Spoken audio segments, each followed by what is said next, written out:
Dando continuidade, agora nós teremos o nosso último painel, Sustentabilidade e Inclusão na Moda.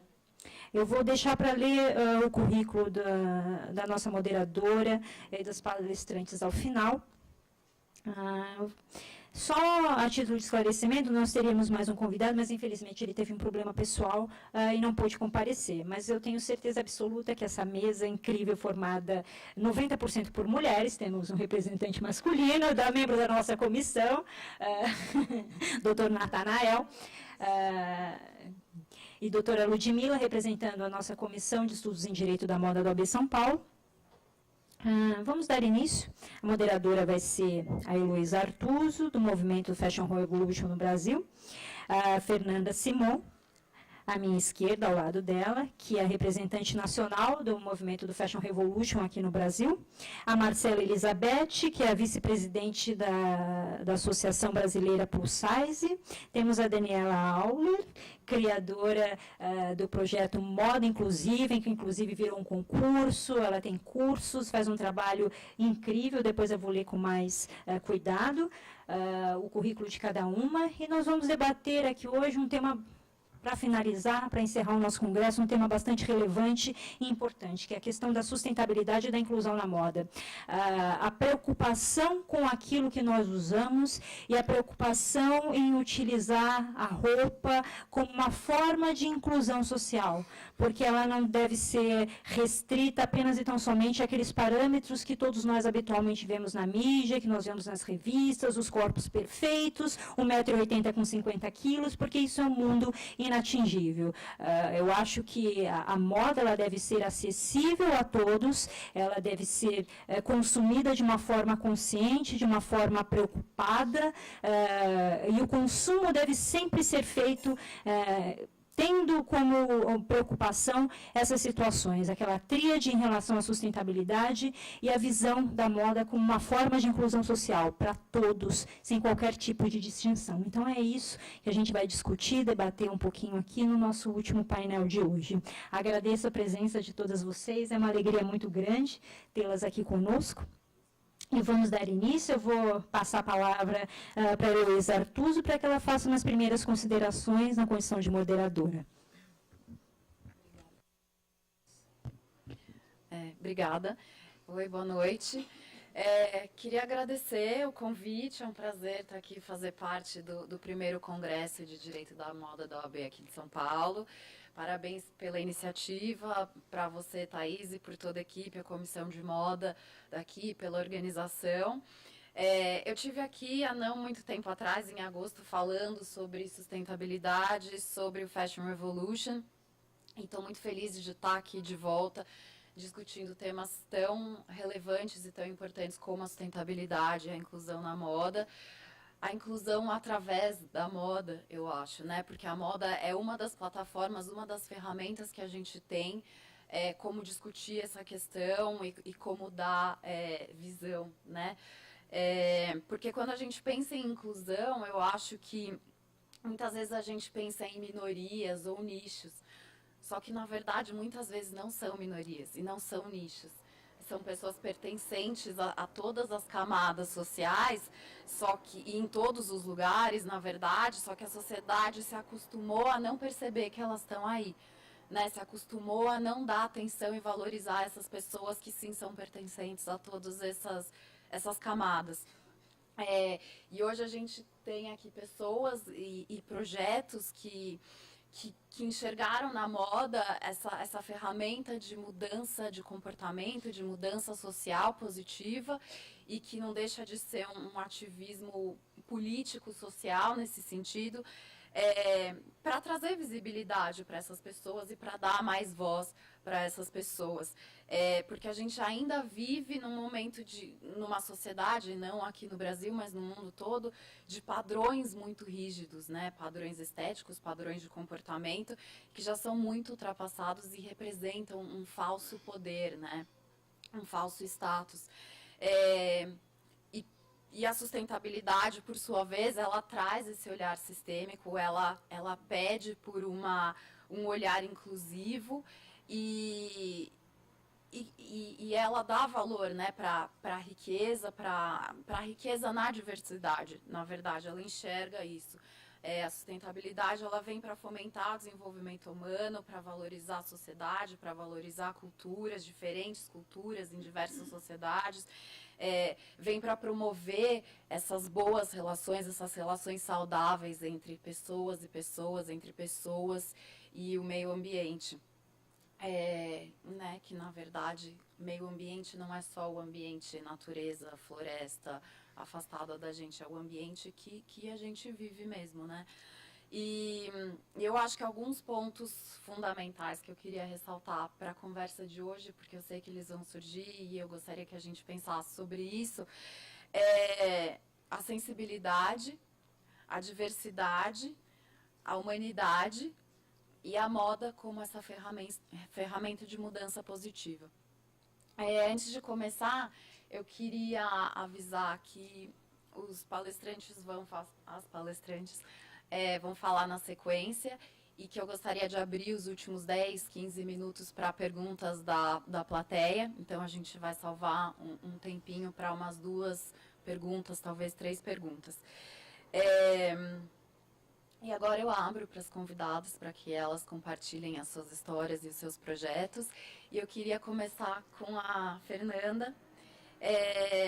Fê, eu queria que você falasse um pouco sobre a sua experiência com a moda e como você absorveu a sustentabilidade para a sua vida e para o seu trabalho.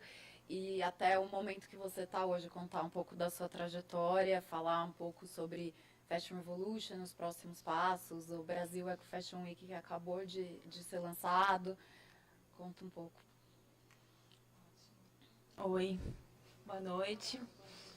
Primeiro agradecer, Thaís, muito obrigada. E a oportunidade de estar aqui falando sobre sustentabilidade, moda e todos esses projetos que a gente vem trabalhando juntas, né? Elô, parceira, a Dani e a Thaís também participam bastante com a gente. Deixa eu colocar mais perto.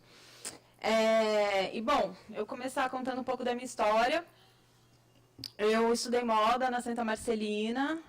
Em 2007, saí da faculdade e um pouco decepcionada com a moda que eu estava vivenciando ali, né? Durante a faculdade eu fiz estágio em uma grande marca, trabalhei em São Paulo Fashion Week com essa marca e via toda aquela movimentação, todo aquele glamour, todo aquele movimento, né? Toda uma grandeza e uma velocidade. E eu tive, durante esse tempo também, aconteceu uma coisa na minha vida pessoal, um fato que me levou a uma experiência espiritual, um autoconhecimento, uma experiência assim, de vida que me desconectou com o mercado da moda e com a indústria da moda. E eu até fiquei um pouco frustrada com tudo que eu vi, por ter estudado moda. Mudei de país, eu fui para a Inglaterra. Fui morar na Inglaterra em busca de novos caminhos, novas oportunidades, para ver se realmente era isso que eu queria fazer na minha vida. E lá foi quando eu encontrei um outro mercado, que era a moda ética, sustentável e mais engajada, né, mais ecologicamente correta. E isso para mim era novo. Lá na Europa se fala de sustentabilidade na moda há muito mais tempo do que aqui no Brasil. Hoje em dia a gente já vê, né, o assunto mais frequente, assim, com mais frequência, mas lá isso já é mais antigo. E eu comecei a perceber que existiam marcas que tinham uma história muito mais engajada e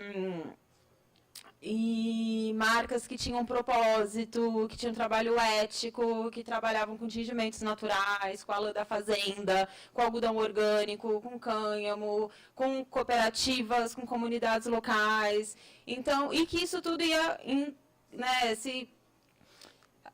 ia ao encontro do que eu estava vivendo, do que eu acreditava, e eu via assim que a moda podia ser usada como uma ferramenta para o bem, uma ferramenta para mudanças positivas na sociedade, no planeta.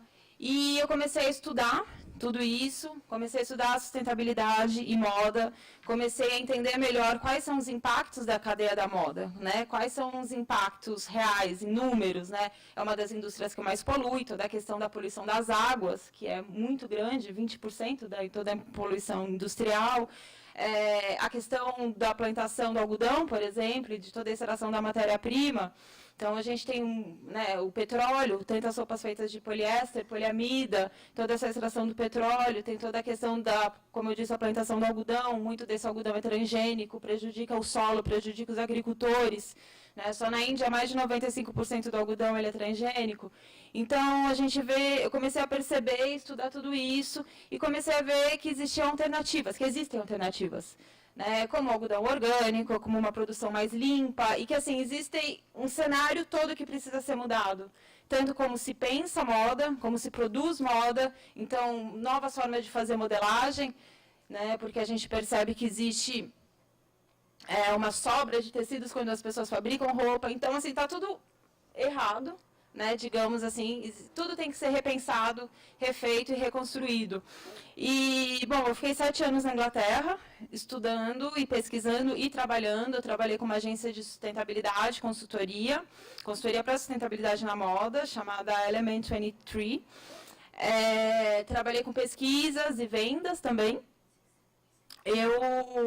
Durante esses 7 anos, eu fui vendo, acompanhei, mesmo estando na Inglaterra também, o que estava acontecendo no Brasil, o que não era tanta coisa, mas eu tinha vontade também de vir para o Brasil para trazer tudo que eu estava vendo lá fora. Em 2013, aconteceu o acidente em Bangladesh, o Rana Plaza. Não sei se todo mundo conhece, todo mundo se lembra, ou se assistiram já a palestra da Elo do Fashion Revolution. O Rana Plaza era um edifício que abrigava diversas confecções têxteis, confecções de roupas, e esse edifício desabou, né, no dia 24 de abril de 2013.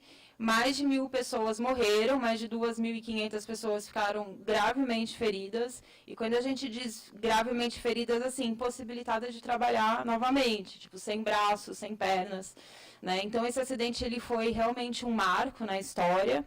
E quando esse acidente aconteceu, profissionais que já trabalhavam com essa moda mais ética, né, inclusive os profissionais que eu estava trabalhando na Inglaterra, se uniram para criar um movimento e para dizer, basta, isso não pode acontecer. Este tipo de acidente acontece com frequência, principalmente nos países asiáticos, mas a gente sabe também das condições de trabalho aqui no Brasil, né, assim, que muitas marcas e conhecidas já foram flagradas com trabalhadores análogos a escravo.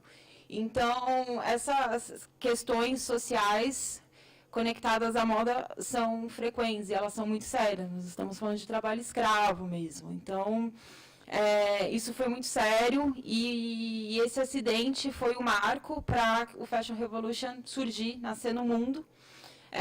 Então, o movimento começou na Inglaterra em 2013, hoje o movimento está em 92 países. Eu trouxe o movimento para o Brasil em 2014. Como eu já tinha a pretensão de vir para o Brasil para trabalhar com sustentabilidade e moda, aconteceu o movimento e eu vim com o movimento para o Brasil. Então, desde 2014, o movimento atua por aqui. Nós temos uma equipe bem estruturada, a Elo, inclusive, é parte da equipe educacional, é a coordenadora educacional. Que mais? O movimento tem como objetivo maior conscientizar e sensibilizar sobre os impactos ambientais e sociais da cadeia da moda. Nós trabalhamos com 4 principais pilares, que é o da comunicação. Então, através das redes sociais, do blog, da newsletter, através de ações. Então, nós fazemos muitas ações, até com o Ministério Público do Trabalho, a gente já realizou 3 parcerias, mas, assim, ações físicas mesmo, para trazer o público para este cenário e conscientizar, né, através de ações físicas. O educacional, que é o pilar que a Elo trabalha mais. Então, palestras em faculdades, workshops, cursos, né? e o pilar de conteúdo, que também, na verdade, agora meio que vai ficar com o Elo também, que é criar, por exemplo, a gente lá na Inglaterra já tem o Fashion Transparency Index, que é um índice que compara, né, um índice de comparação de transparência de grandes marcas globais. Então, a gente tem pretensão de fazer esse tipo de relatório e outros aqui no Brasil também. Para vocês terem uma noção do alcance do movimento aqui no Brasil, este ano nós realizamos em abril, que é o mês que nós celebramos mesmo, né, o Fashion Revolution Week, a Fashion Revolution Day, é a semana que a gente concentra nossas ativações. Nós tivemos mais de 200 eventos, foram 225 eventos pelo Brasil, em 36 cidades. Então, nós temos 36 representantes locais em cidades que representam a gente, que estão alinhados com a gente para fazer uma ativação local. Nós acreditamos na importância dessa rede mesmo, porque cada cidade tem os profissionais, tem os interessados ou pessoas físicas mesmo que querem se conectar com este movimento, com esta causa, que acima de tudo é uma causa, lutar por uma moda limpa e justa é uma causa. Então, estes representantes, eles ativam uma comunidade local para a gente fazer uma grande rede nacional e global, né? Então, nós tivemos 36 cidades, 50 faculdades, né, Lu? Foram 50 faculdades, a maioria de moda, mas nem todas de moda, e 150 atividades educacionais, tudo isso só no mês de abril. Então, o movimento, ele tem uma força bem relevante, sabe, bem representativa. A gente fica muito feliz porque nós somos todos voluntários. A Carol também é voluntária daqui da casa, né, nossa voluntária. Então, assim, a gente fica muito feliz. Estamos lutando aí para fundar o Instituto Fashion Revolution Brasil. Então, em breve, esperamos, será uma ONG mesmo, para nos ajudar, nos estruturar e que a gente consiga levar esta causa, este movimento para mais pessoas mesmo e fazer ativações ainda mais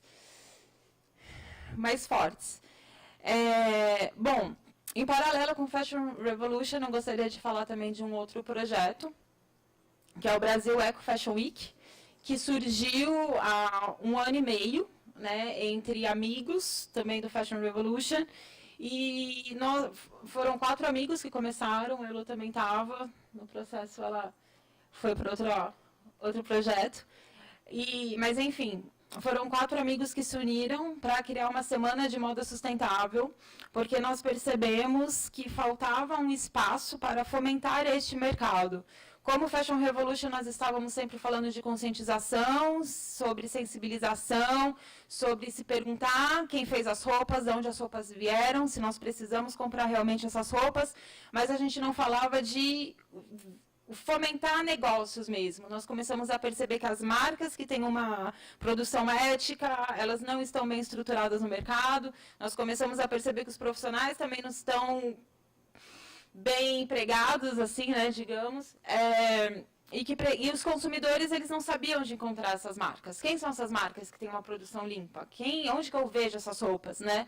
Então, a gente viu que faltava esse espaço no mercado, então nós criamos uma semana de moda sustentável, que aconteceu em novembro, agora na penúltima semana de novembro. Foi um super sucesso, nós tivemos mais de 100 mídias divulgando, falando do evento, saiu nas principais revistas de moda, Elle, Marie Claire, na Bazar, na Estilo, FFW, no Estadão, Isto É, Época. Então, assim, o evento, ele realmente foi um sucesso. O mais interessante desse evento também é que não houve patrocínio. Todos os profissionais que trabalharam, eles trabalharam porque acreditam na causa. E, assim, a gente está falando de um evento de moda. Então, a moda, ela tem muito dinheiro e tem muita gente que só quer participar pelo dinheiro, né? E, assim, a gente fez um evento que teve mais de 4.000 visitantes em 4 dias, 3 dias e meio, na verdade. Aberto ao público foram 3 dias.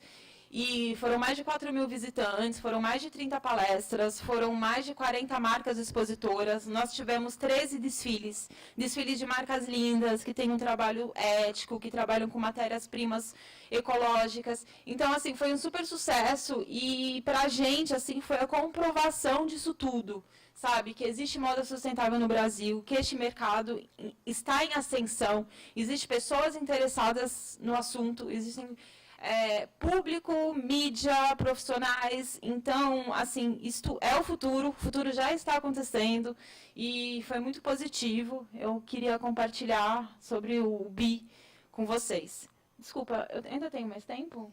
Tá. Eu não estou contando aqui, desculpa. Tá bom, ótimo. Só também, assim, para aproveitar, já convidar todo mundo para participar da campanha do Fashion Revolution de 2018, que é em abril. O Fashion Revolution sempre tem um tema, né, na campanha, um carro-chefe.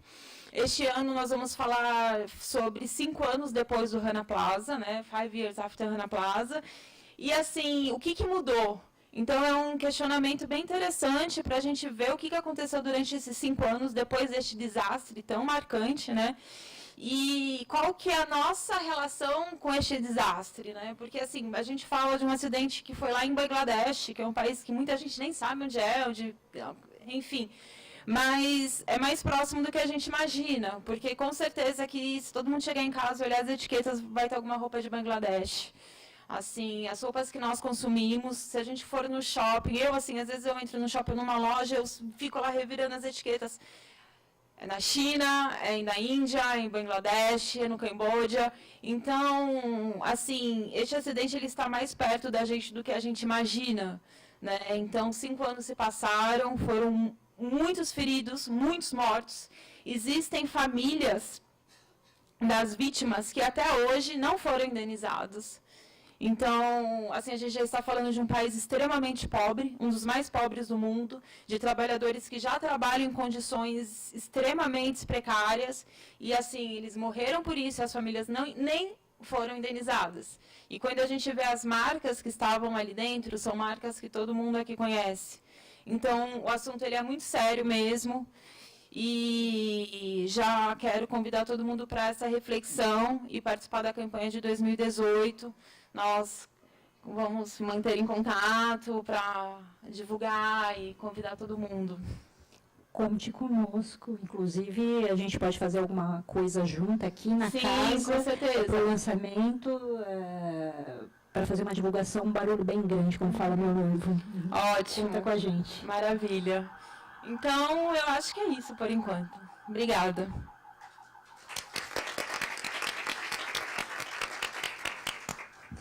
Muito obrigada, Fernanda. É sempre muito bom saber que tem gente que se preocupa ainda com os outros, que se preocupa com a coletividade, que consegue pensar um pouco além do lucro imediato. Porque lucro é bom, dinheiro todo mundo gosta, mas é importante que se mantenha a dignidade, que se mantenha a ética, que se mantenha a correção. E se cada um de nós, de novo, eu insisto sempre nesse ponto, se cada um de nós fizesse a sua parte, nós não estaríamos como estamos hoje. Então, parabéns pelo trabalho de vocês. Você sabe que eu sou uma grande fã, apoiadora incondicional, e fico muito feliz que nós temos membros da nossa comissão que participam ativamente como voluntários com vocês, e estamos sempre à disposição.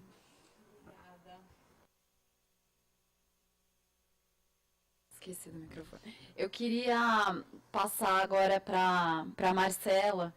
Marcela, se você puder contar para a gente um pouco sobre a sua trajetória na moda, suas experiências, um pouco sobre como funciona a associação, quais são os membros, quais são os pilares de atuação, quais são os valores pregados pela associação e como você se viu, de repente, dentro desse projeto. Ok. Eu quero agradecer já, Thaís, por estar aqui. É uma grande honra para mim. E, assim, acho que para todo o mercado, para os sites que eu represento aqui. Eu vou contar um pouquinho da história. Eu trouxe uma apresentação, mas chegando aqui, a Elo pediu para eu contar a minha trajetória, né? A minha história, por que eu me envolvi nessa associação. Então, eu vou contar um pouquinho, porque acho que fica bem mais claro. Eu sou jornalista, minha formação é de jornalista, e em 2010, 2009, 2010, eu sou apaixonada por revista, né? E eu queria fazer uma revista feminina, porque eu sempre adorei fazer isso, mas eu não queria fazer o mais do mesmo, porque já tinha muita revista feminina igual. Então, eu queria focar em um outro público, que também fosse feminino, mas que não tivesse incluído nessas revistas. E aí, eu observando, estava se começando a falar de plus size. Assim, moda plus size sempre existiu, né? Sempre existiu mulher gorda, homem gordo, mas parece que em 2010 surgiram os gordos, né? Então começou a se falar sobre moda, sobre autoestima, e aí eu criei, né, nesse período, uma revista chamada Beleza em Curvas, que era uma revista impressa de distribuição nacional e que tratava não ficava falando sobre mulheres, sobre problemas de autoestima ou problemas com obesidade ou com qualquer coisa assim, mas que trabalhava visualmente essa mulher fora do padrão das outras revistas. Desde a capa até todas as páginas, né? E isso foi um choque na época, porque ninguém jamais tinha visto uma mulher fora do padrão 38 numa capa. E eu pensava o seguinte: quem tem que ser patrocinador dessa revista é o mesmo patrocinador da Nova, da Cláudia e da Ellie e de qualquer outra. Porque a gente tinha uma equipe de 20 jornalistas, uma redação e trabalhávamos com muito cuidado nessa revista. Então eu comecei a passear, né, pelas agências de São Paulo, mostrando a revista. E aí eu comecei a perceber, assim, os publicitários falavam: nossa, é maravilhosa, é de alta qualidade, é à frente do tempo, porém a minha empresa, a empresa a qual eu represento, não quer associar o nome dele a uma mulher gorda. E assim, qualquer empresa, né, de alimento, ou de sabonete, ou de desodorante, ou de sabão em pó, ninguém queria ter essa associação.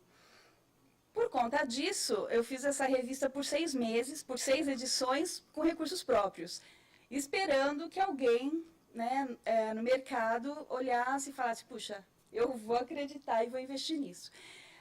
Como não aconteceu, eu tive que parar com esse projeto. Em 2010, às vezes eu penso que poderia ter continuado pela internet e tal, mas como jornalista, em 2010, a gente tinha muito conservadorismo com a questão da internet.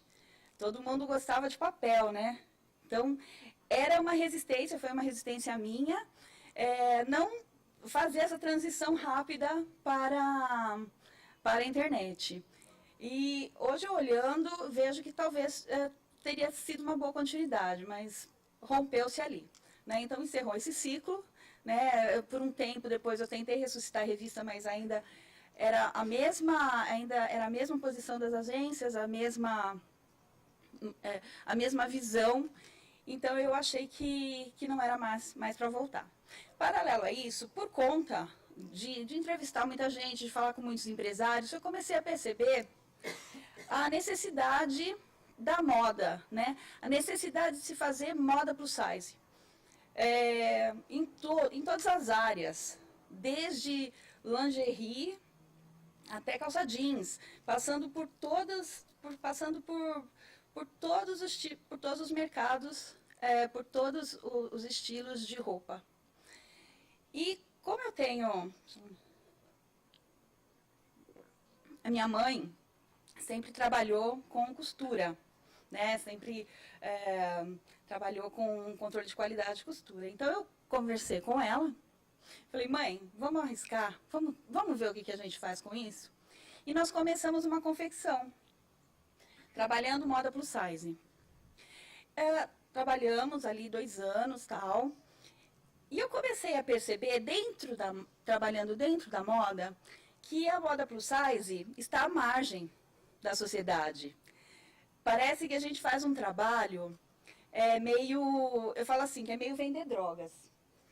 Quem faz, não diz que faz. Atualmente eu fiz uma pesquisa no Bom Retiro, né? Com algumas empresas que trabalham com plus size, que tem uma pequena grade ou que tem grade integral. E esse é o posicionamento. Quando você chega para conversar com as pessoas, o que você tem de plus size? Algumas pessoas se chamam de canto, ali de ladinho, para falar o que você quer. O que você quer disso? Então, a gente percebe que o empresário, ele se sente um tanto envergonhado por fazer isso. Ele faz porque existe uma necessidade, mas se ele pudesse optar realmente, ele não faria, porque ele não tem muito orgulho de estar fazendo isso, mesmo sendo um mercado extremamente necessário. Então, percebendo isso, eu, com o presidente, o Douglas, nós conversamos e a gente pensou, puxa, muito dessa falta de autoestima do nosso empresário é por não ter representatividade. Ele está sozinho, ele resolveu fazer uma coisa ou por necessidade, ou porque ele acreditou no mercado, porque ele viu que tem um público para isso, por algum motivo ele entrou nessa área e começou a fazer. Mas ele não tem um grupo, ele não tem um outro empresário com quem ele sente e converse e fale, vamos pensar como que a gente está fazendo moda, ou vamos pensar como que está a nossa modelagem, ou até que numeração você vai. Então, a gente começou a perceber muitos problemas. E, por outro lado, o nosso empresário, até hoje, né, quando a gente está do outro lado, a gente pensa assim, puxa, mas não tem tanta coisa dentro do mercado plus size, e a gente pensa, por que não tem, né? Mas o empresário podia pensar melhor nesse zíper que ele está colocando. Isso não se adapta muito para mim. Esse zíper poderia ser um pouco maior. Ou esse braço poderia estar um pouquinho mais largo. Ótimo. Ninguém tinha pensado nisso. Ninguém tinha parado para estudar esses detalhes. E a confecção depende de uma indústria que é um todo. Então, a gente não tinha e não tem um zíper maior, que sirva para fazer uma calça adequada. A gente não tem um tecido que tenha uma metragem maior ou menor, né? De forma que a gente tenha um melhor aproveitamento do tecido para o corte. Por quê? Porque o tecido ele é pensado para cortar 3 peças 36, 3 peças 42. Então, quando você corta um 54, vai sobrar 60 centímetros sempre, 70, sei lá. Vai ter uma perda muito grande de tecido, simplesmente porque não sempre foi pensado em tamanhos pequenos. Então, da metragem do tecido, a estamparia, né? A estamparia para uma pessoa plus size, ela tem que ser completamente diferente, senão, porque o corpo dela é diferente, é maior. Então, você não pode pensar na estamparia normal, você tem que ter um estudo de estamparia para ficar adequado, para ela ficar bem vestida. Então, da metragem do tecido até o cabide para exposição, nós não temos nada. Porque ninguém pensou que para você expor uma calça 50, você precisa ter um cabide que fique bem uma calça 50. Porque, óbvio, que você não vai vender uma roupa se ela estiver mal exposta. E se você não tem condição, não existe equipamento para exposição, como é que você vai vender bem? Como é que alguém vai olhar, não importa o modelo que esteja ali, vai olhar e vai ser agradável para ela ver. Ela vai achar, puxa, essa roupa é horrível, não importa o quanto ela seja bonita, porque ela está muito mal exposta. Bem, e como que a gente informa isso para as empresas? Como é que a gente vai nas indústrias e diz para eles que existe um outro público que precisa ser observado, que valha um teste, que valha um estudo para atender bem esse público? Tendo uma associação. Eu, como empresa, não importa o tamanho da empresa que eu seja, eu estou apenas representando uma empresa. Então, não tenho força para chegar em lugar algum e falar, olha, eu preciso de um cabide maior. Tá, quem é você? Eu sou a empresa tal, então eu vou fazer um pedido meu, né? Vou fazer o meu pedido particular. vou fazer a minha encomenda personalizada de cabides. Mas isso não resolve um problema do mercado. Porque nem todo mundo tem acesso a esse pedido personalizado e esse pedido personalizado tem um custo alto. Então, simplesmente, somente, se você tiver um mercado que as indústrias entendam que vai absorver, elas começam a pensar nisso. Puxa, então não é uma loja que precisa de cabide maior. Você tem uma porcentagem grande de lojas que precisam expor. Então, eu preciso pensar que esse cabide precisa ser feito em grande escala. E isso em toda a cadeia. Então, nós pensamos que coletivamente, como associação, nós conseguiríamos sair do lugar. Conseguiríamos trazer para o mercado uma autoestima como ser empreendedor, ser empresário desse mercado e uma facilidade de trabalho também. Eu falo assim, que os confeccionistas, eles são batalhadores, porque a gente tem dificuldade em tudo. Outro dia um empresário me disse que ele faz estamparia, e ele precisava de uma chapa de silk para fazer o tamanho G2, que ele só tinha até o tamanho G1 e ele faz até o tamanho G5. Então, a partir dali, ele tinha que mandar fazer de uma outra forma, completamente customizada. E isso encarece o processo. E por quê? É só ele que precisa? Não, tem mais vários que precisam. Mas quem que vai contar isso ali para a indústria, né? Tem que ser uma associação. Então, o que nós fizemos esse ano? É uma associação, a Associação Brasil Plus Size é uma associação muito nova. Nós temos um ano e meio, não, 1 ano e 4 meses. E nesse primeiro ano, nós trabalhamos fazendo parcerias, indo a outros mercados e contando para esses mercados que nos auxiliam a confeccionar que existe um público potencial de mais de 109 milhões de brasileiros que podem que são usuários de plus size e que precisam ser melhor atendidos. E aí a gente via uma coisa muito interessante, que quando nós chegávamos para contar para os outros sindicatos, para as indústrias, eles não sabiam que esse público existia. O que eles achavam? Que tinha meia dúzia de gordos querendo se vestir. Eles não acreditavam que mais de 50% da população está dentro desse padrão. E quando você vai no Bom Retiro, por exemplo, você até encontra, eu falo Bom Retiro porque é o centro, né?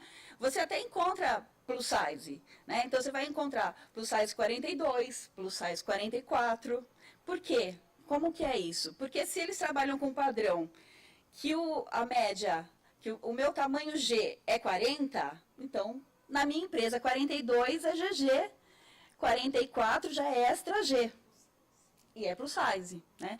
Então, a gente tem...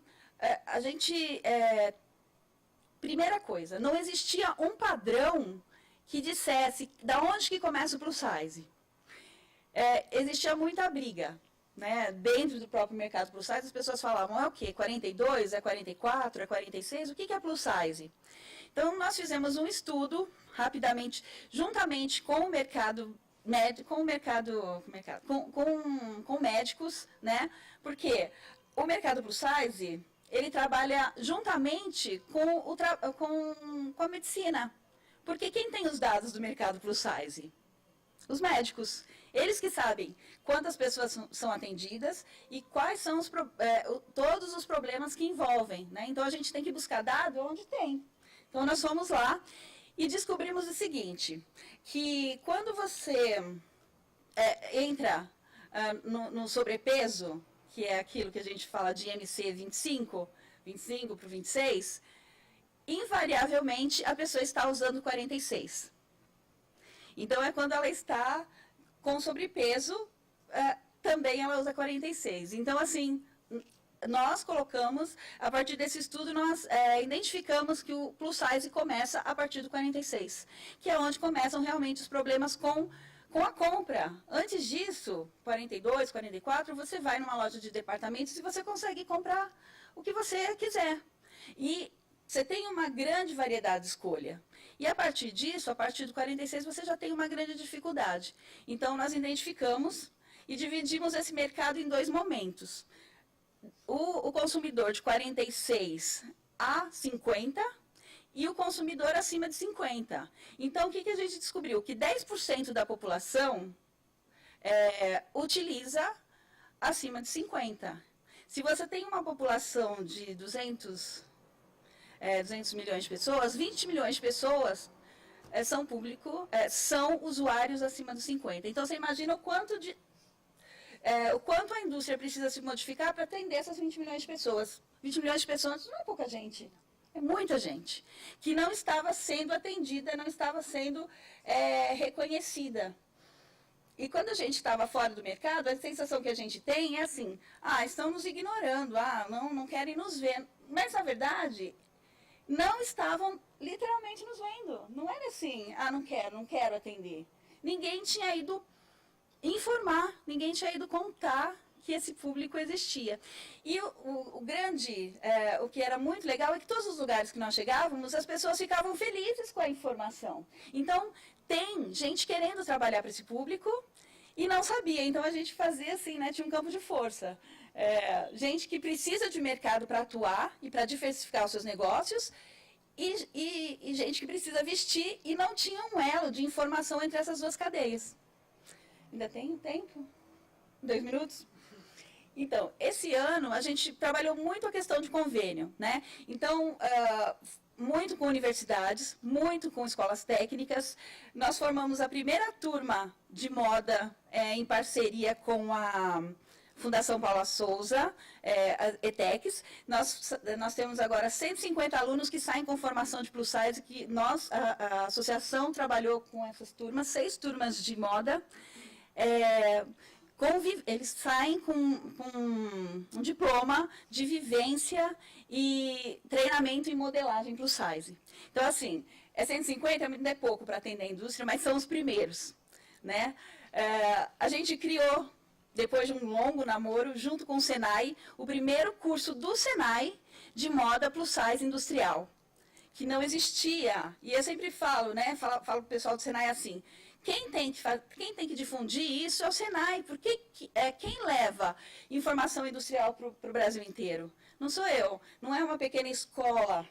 Tem que ser uma escola de uma escala do Senai. Então, a gente treina, em janeiro tem esse primeiro curso, sai, para nosso orgulho, com o selo da associação, em parceria com o Senai, que vai ser testado e, feitos ajustes, daqui a 1 ano ele deve fazer São Paulo inteiro, e depois de mais um tempo está no Brasil inteiro. É um trabalho rápido, não é?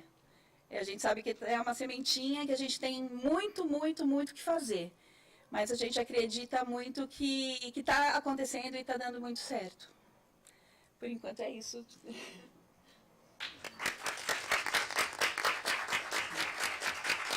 Obrigada.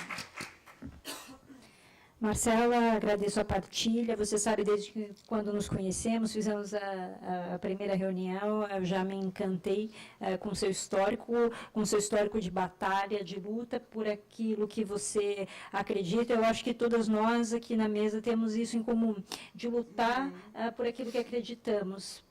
Independente das dificuldades, independente dos desafios que se configuram ali na nossa frente. Então, conte também com o nosso apoio, com o apoio da nossa comissão, da OAB, em nome da nossa comissão, nós estamos à disposição para apoiá-los no que for possível e necessário. Muito obrigada. Obrigada a você. Agora, queria passar para a Daniela. Daniela, você já trabalhou com a moda convencional, e rumou para esse trabalho da moda inclusiva. Conta sobre como foi essa jornada, o porquê dessa mudança, fala sobre o projeto de moda inclusiva que você encabeça e também qual é esse mercado, como está o mercado hoje para pessoas com deficiência física. Boa noite. Bom, primeiro, gostaria de agradecer mais uma vez estar aqui. Que delícia estar aqui. Vejo até carinhas conhecidas que depois já foram lá visitar a gente no curso. Eu fico muito feliz de estar de novo aqui com as pessoas, com você nessa casa, com as meninas do Fashion Revolution, que a gente acabou criando uma ligação, todas as palestras e mesas a gente está juntas, né? Então é muito bom, assim, muito gostoso. E conhecer a Marcela hoje, que foi uma delícia também, né? Obrigada. Então, obrigada mais uma vez pela oportunidade de estar aqui de novo. Então, vamos lá. Eu trabalhei no mercado convencional. Quando a Fernanda fala, toda vez que a gente vai nas palestras que ela fala, eu me identifico tanto com a fala dela, porque é muito parecido a minha trajetória, assim, nessa questão, né, de um despertar. Eu trabalhei também numa grande marca, em São Paulo Fashion Week, entrei numa crise, tive uma loja na Vila Madalena, quando a Vila Madalena não tinha lojas ainda, né, as pessoas ainda falavam para mim, mas imagina, vai fazer uma loja lá só tem bar. E hoje eu vejo, né, a Vila Madalena está cheia de loja. E fui assaltada. Aí voltei para o mercado, Bom Retiro, Brás, enfim. Nessa volta para o mercado, eu tive um surto, né, uma crise mesmo pessoal, de olhar, a hora que eu saía do Bom Retiro, às vezes 8 ou 9 horas da noite, de ver as pessoas saindo dos lugares, aquele monte de lixo, as pessoas pegando os tecidos. Eu falei, meu Deus, o que eu estou fazendo, né? O que eu fui escolher? Até tive essa mesma crise que a Fernanda teve. E aí, eu venho de uma família de médicos, né? E ainda já tem aquela coisa, vai fazer moda, vai ser que nem sua avó, porque imagina, me formei, era a primeira turma da Embi Morumbi, tem tempo, né? E aí, não era essa coisa, a moda ela era mais misteriosa, as empresas eram muito familiares, não tinha esse mercado que tem hoje, mais profissional, então já tinha todo aquele preconceito, né, da moda, e falou, tá vendo, foi escolher isso, agora não. Aí eu estava conversando, né, com os amigos do meu pai, com os médicos, e conheci assim, a grande mestra, né, da minha vida, assim, uma pessoa muito iluminada, que é a doutora Arina Mara. E na época, isso tem 10 anos, na época ela era diretora de um hospital, que hoje é a rede de reabilitação Luiz Montoro, e eu nessa crise, né, desabafando, aquela com o coração apertado. Ela falou, nossa, Daniela, que bom ouvir isso, né? Eu falei, bom, doutor, eu estou aqui morrendo, né, em crise. Ela falou, por que você não vai no hospital? Porque eu vejo as pessoas em processo de reabilitação e eu não entendo, e ela gosta muito de moda, eu não entendo como a moda hoje, com tecidos tecnológicos, com tanta coisa acontecendo, não tem nada, né, para beneficiar as pessoas. Às vezes essas meninas, principalmente mulher, né, sofreu algum acidente, a violência urbana, e tinham que ficar com calça de moletom, lógico, tem um moletom hoje, um estilo, né, style, bacana, mas ficava com aquela aparência de doente, né. Hoje, quando a gente não está muito bem, as pessoas falam, vai tomar um banho, vai se maquiar, né, vamos animar, né, vamos se arrumar. Então, você estava sempre naquele estado, né, de doença. E a questão da deficiência, ela ficava muito ligada à questão da saúde. Então, era sempre que aparecia alguma coisa na mídia, alguma coisa nesse sentido, era ligado à incapacidade ou à questão da saúde. E fui eu para o hospital, né. Foi legal, porque foi um processo pessoal, teve um resgate também da minha infância, e me sinto muito à vontade, e fui lá fazer pesquisa de moda no hospital. E algumas pessoas que estão aqui até já ouviram contar essa história, né, que foi esse despertar da moda inclusiva, que eu estava conversando, e eu olhei aquilo e falei, nossa, é um mundo assim, maravilhoso, um monte de coisa para fazer, que é muito simples, porque as necessidades que as pessoas falavam que precisavam, que eu via, era assim, uma abertura um pouco maior numa calça jeans, era um botão de ímã que podia facilitar quem não tinha mobilidade, né, de um braço, e isso não só para quem não tem essa mobilidade, que teve algum AVC, né, alguma coisa assim, mas para quem quebrou um braço, ou para quem, né, tem uma mobilidade temporária. E eu falei, gente, é um universo, como que a gente não pensou nisso antes, né? Tantas coisas tão fácil de se resolver. E aí foi um caso que me tocou assim profundo no coração, que era uma menininha de uns 12 anos, que ela tinha tido um AVC genético, uns 3 seguidos, e ela ficou paralisada de um lado do corpo. E ela estava relutando muito com o processo de reabilitação dela, porque tem a questão da hidroginástica, reabilitação, você troca de roupa, geralmente são enfermeiros homens, é uma adolescente, né, que está com o corpo mudando, e ela não se sentia à vontade de fazer a reabilitação, porque às vezes ela precisava de alguém até para colocar a própria roupa íntima dela, né. E junto com a terapeuta ocupacional, né, que é uma, não sei se vocês conhecem, é uma área dentro da medicina que trabalha o dia a dia, né, do cotidiano das pessoas com deficiência. Então, vão adaptar algumas coisas, vamos supor, você desenvolve alguma doença ou sofre algum acidente, como que você vai comer, né? Então, tem essa coisa do garfo adaptado, algumas coisas nesse sentido para facilitar o dia a dia da pessoa com deficiência. E junto com essa terapeuta ocupacional, a gente desenvolveu uma calcinha, que tinha um velcro, e ela, com a mãozinha que ela mexia, ela colocava sozinha. A hora que eu vi a emoção daquela menina, eu falei, gente, eu não sei o que vai ser, o que vai se tornar isso, mas é isso que eu quero fazer da minha vida, né? Sabe quando você fala, uau!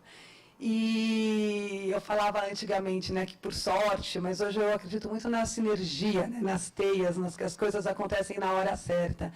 E, na época, foi criada a Secretaria de Estado do Direito da Pessoa com Deficiência, e a doutora Lina Mara foi convidada para ser secretária. Até hoje, né, já passaram 2 gestões, ela continua secretária.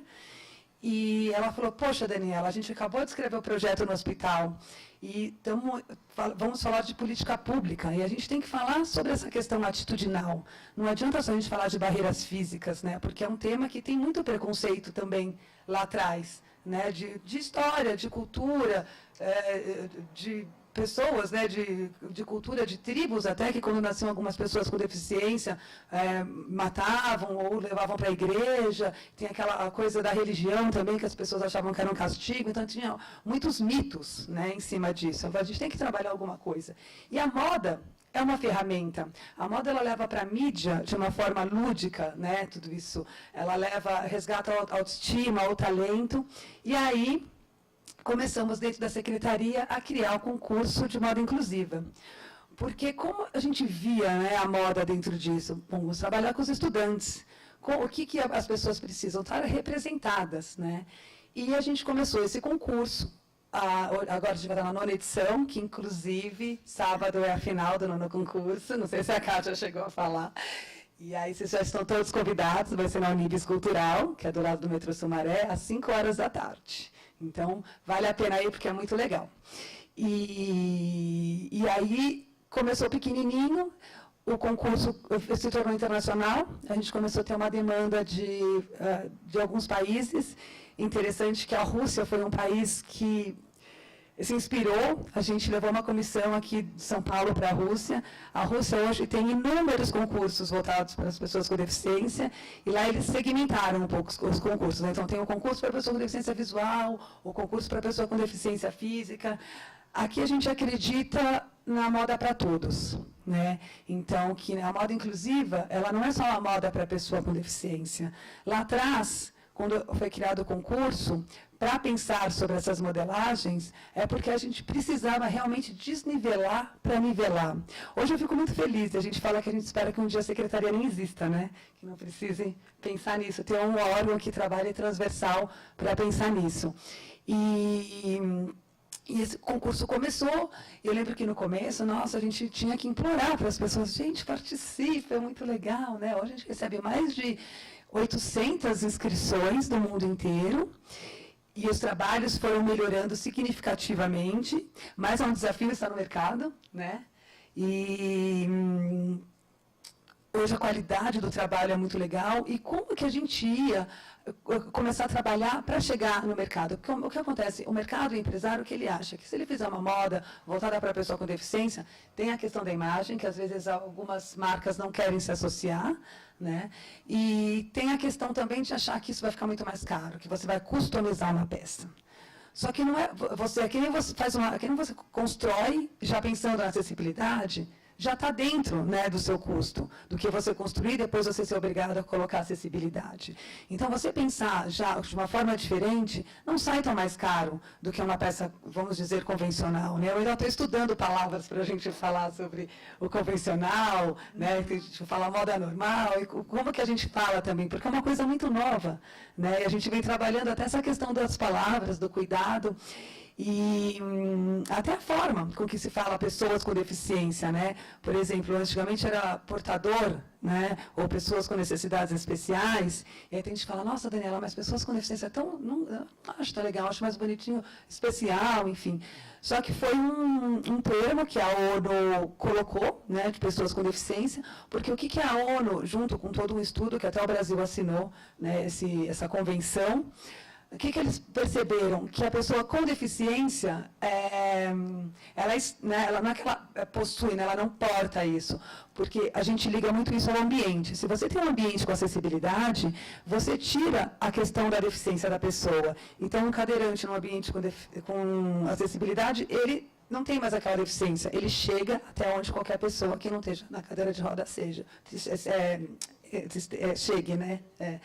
Por exemplo, uma pessoa com deficiência visual, eu tenho uma amiga que é advogada, acho que você conhece a Daniela Kovacs, e ela foi perdendo a visão, ela falou, poxa, agora, como que eu vou trabalhar, né, ler processos se eu não enxergo? Porque não pode ter alguém para ler para ela, como que lida isso, né? Então, foi todo um trabalho também, e aí a tecnologia, que ajuda muito, é super aliada dessas questões. Então, a questão dela ter um software que leia o processo, a deficiência dela já não existe naquele momento. Ela consegue ter todo o trabalho que ela tinha, todo o ofício que ela tem, pela tecnologia. E o vestuário, ele traz isso também, né? Então, a primeira coisa que a gente faz quando a gente acorda é se vestir. Né? Então, dá essa facilidade para a pessoa se vestir sozinha, dá essa autonomia. Né? E com esses trabalhos que a gente está recebendo hoje, o que eu fico muito feliz é com a questão que as pessoas, os estudantes estão criando, que eles juntam a questão da tecnologia com o upcycling, com os resíduos. O vencedor do ano passado, ele fez uma jaqueta que era toda feita, ele é acho que ele é do Mato Grosso, que era toda feita de retalhos de jeans de uma empresa da cidade dele, e ele aplicou a tecnologia, ele colocou barras de solar, né, de energia solar, junto com um fiozinho para carregar o celular. Então, você anda com aquela jaqueta, que já foi feita pensando numa questão sustentável, então ele está dando um novo significado para o produto, está agregando uma tecnologia, e quem não vai querer usar? Por exemplo, eu estou no meio do evento, né, que o evento é sábado, minha bateria acaba toda hora, eu falo, ai meu Deus, você sai lá com o carregador, já carrega, é uma delícia, né, ficar ali, porque para um cadeirante, você chega no lugar, vai pegar a tomada, as pessoas usam muito celular, a tecnologia para automação, então às vezes para falar, abre a porta, liga a luz, então utiliza muito mais bateria, a própria cadeira de roda. Então eu tenho amigas que usam cadeiras de rodas motorizadas, né, não elétrica, porque às vezes as pessoas falam, ai, cadeira elétrica, não, cadeira elétrica não, né? Cadeira elétrica não. E você fica parada. Então, minhas amigas às vezes falam, uma tomada. Aí você vê a pessoa está lá com a cadeira de roda na tomada ali, meia hora, parada, carregando. Com esse dispositivo, você não precisa, você pode continuar, né, a sua jornada aí com isso. E aí foram esses desafios. Então, a gente começou a perceber que começou a ter muita busca dos estudantes para fazer trabalho de conclusão de curso. Como que a gente vai atender isso? Não tem material, não tem revisão bibliográfica, não tinha onde as pessoas pesquisarem. Então, a gente criou um livro, né, um book, que todo ano no concurso tinha as informações sobre os looks que as pessoas, os participantes, faziam. Começamos a colocar artigos, aí vamos associar com as universidades. Aí, no começo, a gente criou o primeiro seminário internacional de moda inclusiva e sustentabilidade, era junto com o concurso. Só que o nome Moda Inclusiva também não trazia muito as pessoas lá atrás. Então, às vezes eu ia dar palestra, não sei quem, lá, todo mundo aí falava, moda inclusiva, aí ia embora, todo mundo. Eu falava, meu Deus, gente, volta, sabe? Então, o nome, eu falei, gente, será que alguma coisa, né, com o nome, porque era o nome do concurso, enfim. Falei, bom, precisamos pensar que sem acessibilidade não existe sustentabilidade. né? A inclusão, né, faz parte disso, né? O social, o econômico, o financeiro, né? Toda essa questão da sustentabilidade, dos pilares. E a gente criou um congresso, que acho que vocês conheceram já, meu Deus, tem tanta coisa para falar, socorro. Que a gente criou um congresso, fez uma associação com o MOD, com a BPEM, esse congresso chama MOD, e estão todos convidados, acho que a Kátia falou à tarde para vocês. Para quê? Para trazer a moda inclusiva para dentro do mercado, para falar da inclusão junto com a questão da sustentabilidade, com os novos modelos de negócio, em pensar em economia circular, em pensar que hoje, né, com a internet, também com a tecnologia, mudou todo o processo de criação que as empresas tinham, de produção que as empresas tinham, né, e de estar falando das questões que o Fashion Revolution traz, que esse movimento traz tão forte. Então, isso ajudou muito a gente na parte universitária, acadêmica. Hoje a gente tem mais de 50, 60 trabalhos por ano sobre moda inclusiva. O que falta agora é juntar tudo isso em algum canal, alguma coisa para as pessoas terem acesso. O desafio agora é chegar no mercado. Como chegar no mercado, né? Então, as pessoas elas não se sentem representadas. A gente abre um editorial de moda, né, a gente estava falando de democratizar, né, os corpos, de resgatar. Eu acho que esse é um movimento que está acontecendo, né, de você não ter aquela imposição, você tem que ter cabelo liso, ou cabelo crespo, ou pintar assim, pintar assado, né, enfim. Eu acho que hoje está mais livre essa questão de se aceitar. E essa representatividade que eu acho que a gente precisa colocar nas revistas. Então, tem um trabalho, Meu Corpo é Real, não sei se vocês conhecem, da Michelle Simões, ela começou a desenhar em editoriais de moda, então, assim, a modelo, lá está sentada numa cadeira, ela põe uma cadeira de roda, né? E como que você vai despertar esse mercado, né, esse editorial de moda, que já vem com aquela imposição do belo, e mostrar que o belo, ele pode ser diferente, que o diferente não está certo ou errado, ele só é diferente. Então, a gente tem muito daquele julgamento, mas não, é só diferente, né? Culturas diferentes, é só diferente, né? E o que a gente criou esse ano, junto com o concurso e com o MOD, é uma exposição de 10 estilistas renomados, de algumas marcas como a Igrey, a Adriana Barra, o Mário Queiroz, o Isaac Silva, que já têm marcas consolidadas, e pediu para eles adaptarem uma peça. E eles adaptaram as peças, ficaram maravilhosas, eles se encantaram e falaram, nossa, era só isso. Eu falei, era só isso. Entendeu? E eu acho que esse é o caminho do desafio que a gente está para sensibilizar o mercado, inclusive as revistas de moda, os editoriais, e mostrar que a roupa, né, da moda inclusiva ou adaptada, né, cada hora a gente está nesse termo também, estudando e criando juntos, todos juntos. Acabou, né? Todos juntos. Ai, perdi.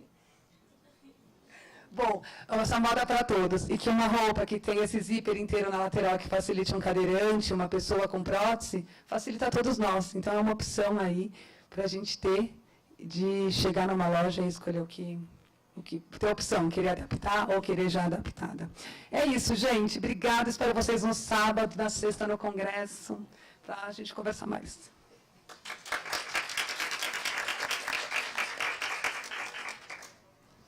Dani, é sempre um prazer enorme ter você conosco. Você sabe o quanto eu acho incrível o seu trabalho, o quanto faço questão de prestigiar e no que também reitero o que eu já disse para as meninas anteriormente, falo para você também, no que estiver ao nosso alcance, a OAB São Paulo, através da Comissão de Estudos em Direito da Moda, fica à sua disposição. Conta sempre com a gente. Parabéns pelo trabalho. Eu sei.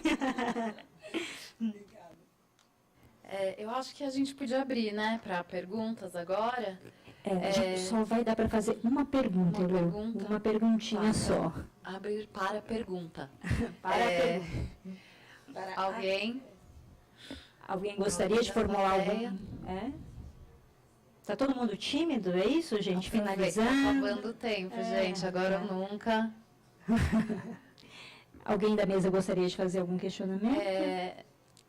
Se não tiver a pergunta da plateia, eu queria aproveitar para as três, na verdade.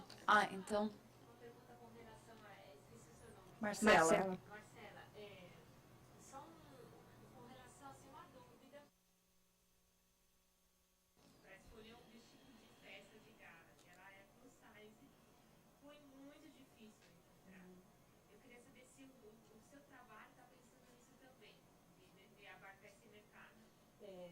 Sim, Sim, esse ano, inclusive, nós adotamos na associação, cada ano, trabalhar um tema, né, um tema de mercado. E esse ano, 2017, nós trabalhamos justamente esse tema, noivas e festas. Nós participamos das 2 edições da Expo Noivas, com o estande da associação, falando com os empresários, conscientizando os empresários desse público, né, porque eles não reconheciam que o plus size vai à festa e casa. Então, é muito difícil de encontrar. Né? Então, esse ano nós fizemos esse trabalho. Muito interessante que, na primeira feira que nós participamos, a ideia, junto com a organização da Expo Noivas, era pegar um vestido tamanho maior, que cada empresa participante da feira tivesse, e a gente montasse, colocasse no nosso estande. Então, o que acontecia? As empresas tinham 6 empresas de noivas, e elas não queriam emprestar os vestidos para expor, porque elas têm o vestido. Se chegar uma noiva lá, e ela insistir em casar gorda, ou ser madrinha tamanho sendo gorda, ela tem essa opção. Só que a loja não quer contar para ninguém que ela faz isso. Então, nós conseguimos, né, no final arrecadamos de uma ou duas, colocamos lá, e foi um sucesso na feira. Nós fizemos um desfile de moda plus size, de vestidos de noiva e vestidos de festas plus size, e nós paramos a feira, porque depois do desfile no palco, as modelos saíram passeando, né, e fazendo fotos em vários lugares, e todo mundo queria tirar foto com elas. Parecia que você estava andando com princesas, assim, pela feira. E quando terminou no último dia de feira, assim, nas últimas horas, veio uma empresária e falou para mim, me entregou o cartão e falou: Marcela, quando você tiver evento, você me avisa com antecedência que eu faço coleção inteira para o site para você apresentar. Porque os empresários, a princípio, eles não acreditam, eles não entendem que existe esse público e que esse público tem poder aquisitivo para ir lá e comprar o produto deles. E eles pensam assim, já vou fazer e vai ficar a minha produção encalhada. Então, um dos nossos papéis é esse, é de mostrar para os segmentos que ele pode incluir dentro da grade os tamanhos grandes, que ele não vai perder nada. Muito pelo contrário, ele vai agregar público e vai aumentar a sua receita.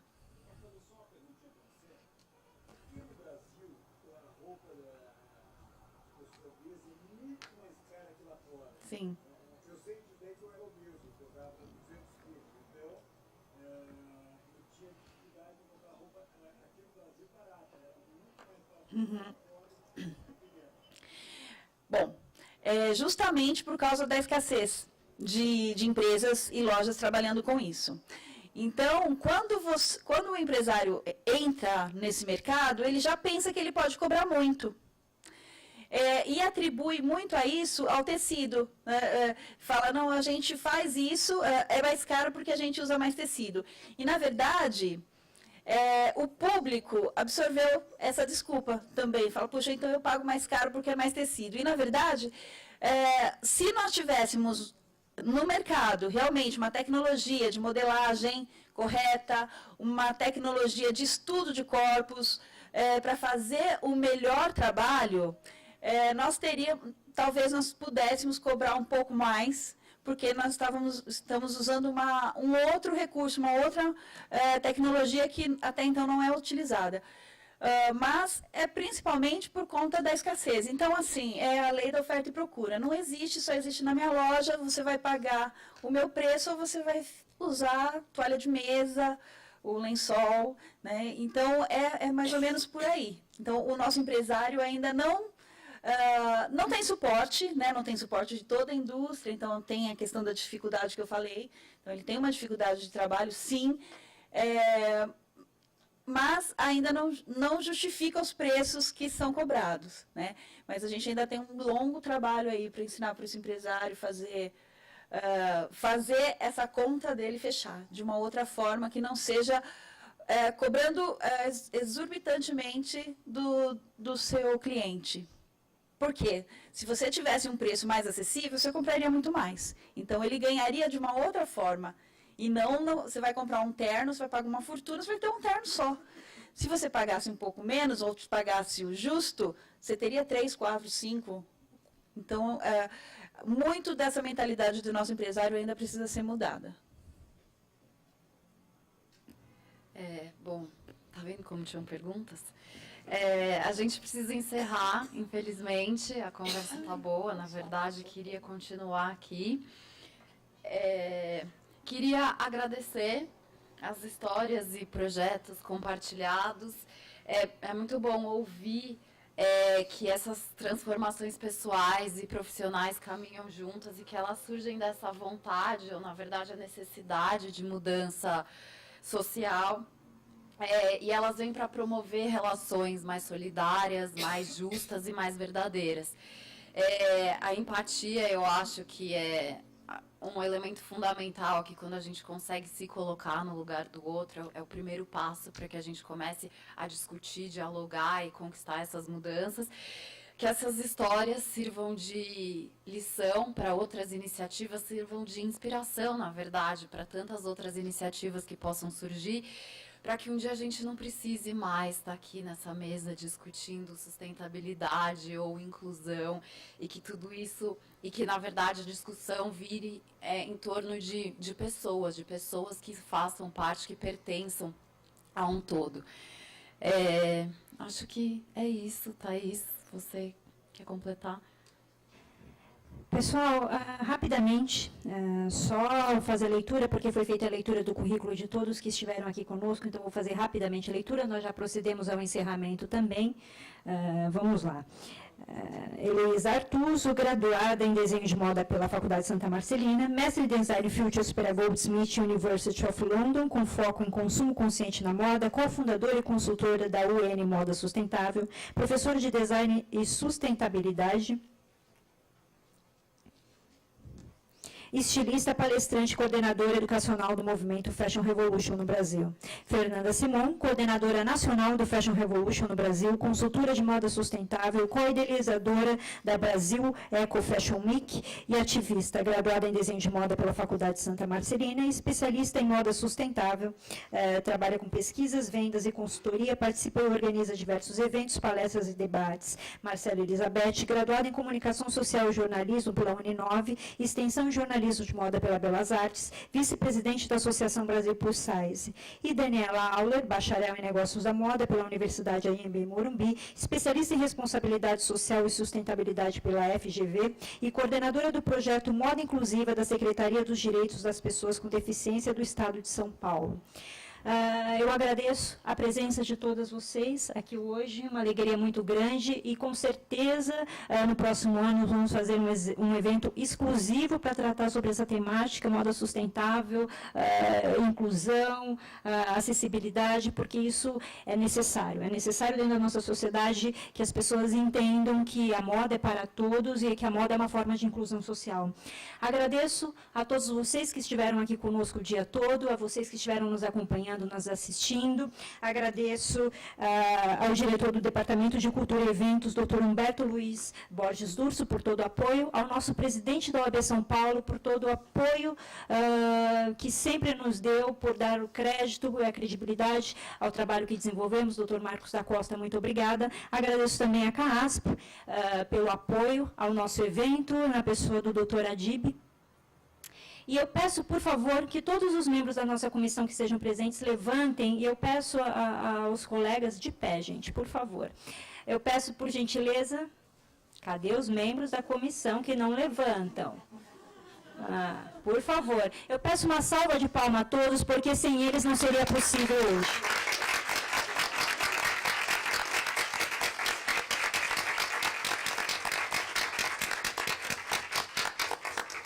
Muito obrigada por tudo, dou por encerrados os trabalhos. Como que a gente faz isso aqui? Tá bom.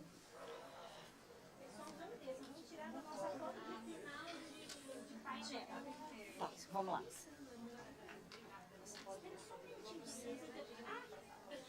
Pessoal, por favor, não vão embora, vão lá para o segundo andar, que é para a gente acabar com o coffee break, por favor, tá? Rapidamente.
Adiciona.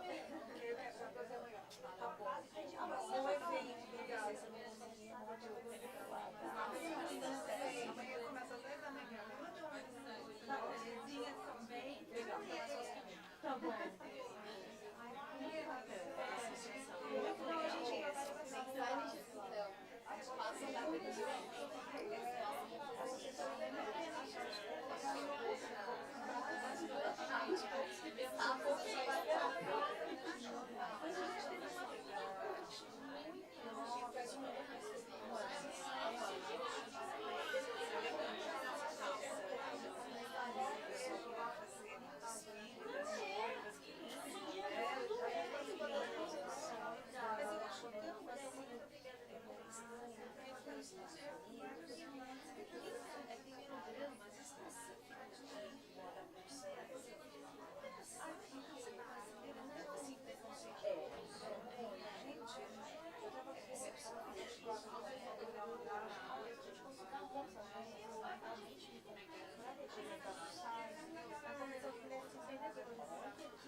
Nicho, né?